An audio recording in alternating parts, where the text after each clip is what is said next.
Before a merchant accepts a piece of gold, they subject it to physical force. They scrape it across a rough stone, looking for the glowing streak that proves its purity. We demand rigorous, undeniable proof from inanimate metal. Yet when it comes to human beings, we routinely accept alliances based entirely on unverified words. The ancient political treatise, the Arthaśāstra, identifies a harsh paradox within the structure of power. Sovereignty is impossible to maintain alone. The text states that a single wheel can never move, meaning any leader must rely on ministers, advisors, and companions to function. But this absolute necessity of delegation creates a structural vulnerability. You must trust people to survive, but trusting the wrong person guarantees ruin. The scholar Chanakya observed this dynamic through the behavior of swans. When a pond is full of water, swans gather and thrive. The moment the water dries up, they desert it without hesitation. He warned that many allies operate with the exact same opportunistic instinct. They remain close for their own comfort, extracting resources until the well runs dry, and then they leave. A person standing next to you is not necessarily loyal to you. Physical proximity often masks deep self-interest. When a leader surrounds themselves with untested companions, they build their foundation on unpredictable variables. These allies represent an invisible weakness, waiting to fracture the moment their personal interests conflict with yours. In the 4th century BCE, the Nanda Empire in Pataliputra collapsed from the inside. King Dhananand filled his court with sycophants and flatterers, who prioritized their immediate wealth and comfort over the long-term stability of the state. The empire rotted because the people holding it together cared only for what they could extract from the throne. This line drawing of Chanakya captures the firm, unyielding nature of his political philosophy. To build Akhand Bharat, a unified India, he argued that statecraft required stripping away personal sentiment. Loyalty was no longer a social bond to be assumed. It was a cold, calculable science. The ancient texts describe a specific type of danger, the poison pitcher with milk at the top. This is the companion who speaks with soothing, agreeable words to your face, while harboring pure venom in their intentions.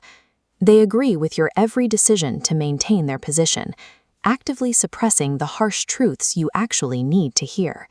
Relying on the romance of friendship leaves a leader exposed to these hidden motives. Chanakya replaced that romantic vulnerability with systematic verification. He decided that the empire's survival required exposing the true nature of his allies before they had the opportunity to betray him. Analytical, to verify his inner circle, Chanakya designed the Upada, a system of psychological audits detailed in the Arthaśāstra. Using a network of hidden spies, the state launched targeted, manufactured temptations against its own ministers. Each individual was isolated and tested against core human desires. The first audits targeted greed and lust. Spies approached ministers in secret, offering immense illicit wealth to see if their financial loyalty could be bought.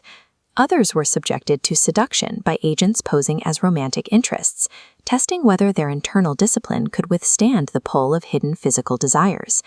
If a minister passed the tests of wealth and desire, the provocations escalated. Operatives would attempt to incite righteous anger, encouraging the minister to join a fabricated conspiracy against the king.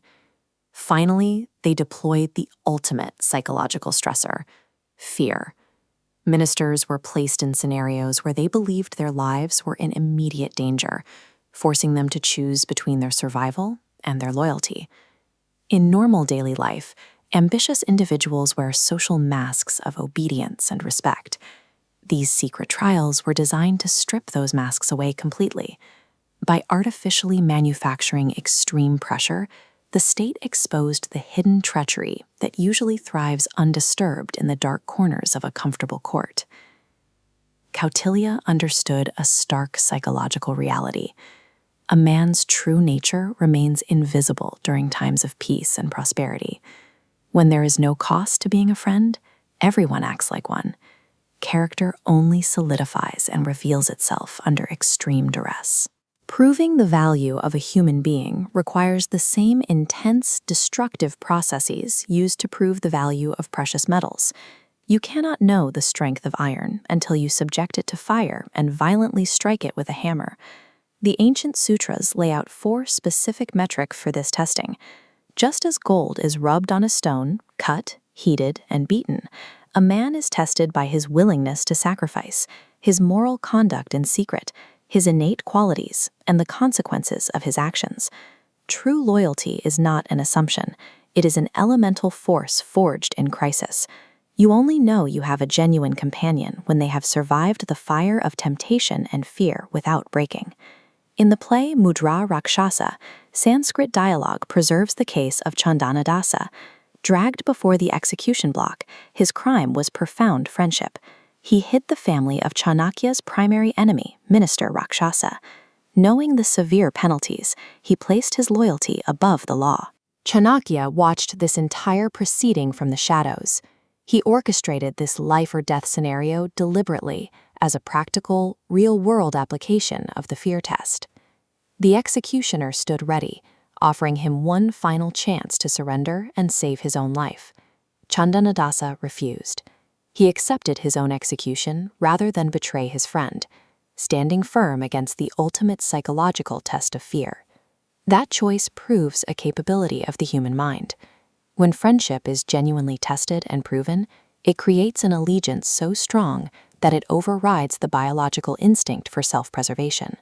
Chanakya halts the execution. This text captures his public praise. Sadhu Chandanadasa, sadhu, meaning excellent Chandanadasa, excellent. He never intended to kill him. These brutal tests existed specifically to locate unbreakable individuals. A leader must push their subjects to the brink of death to find the rare few capable of holding an empire together. An entire court filled with thousands of untested sycophants will fracture at the first sign of genuine pressure. They offer no structural support. Conversely, finding a single fire-tested friend provides an unbreakable anchor for the state. One false friend, speaking pleasant words while harboring selfish intentions, has the power to rot an institution from the inside out. But a single loyal companion, verified through the absolute extremes of human endurance, holds the potential to build, secure, and sustain an empire.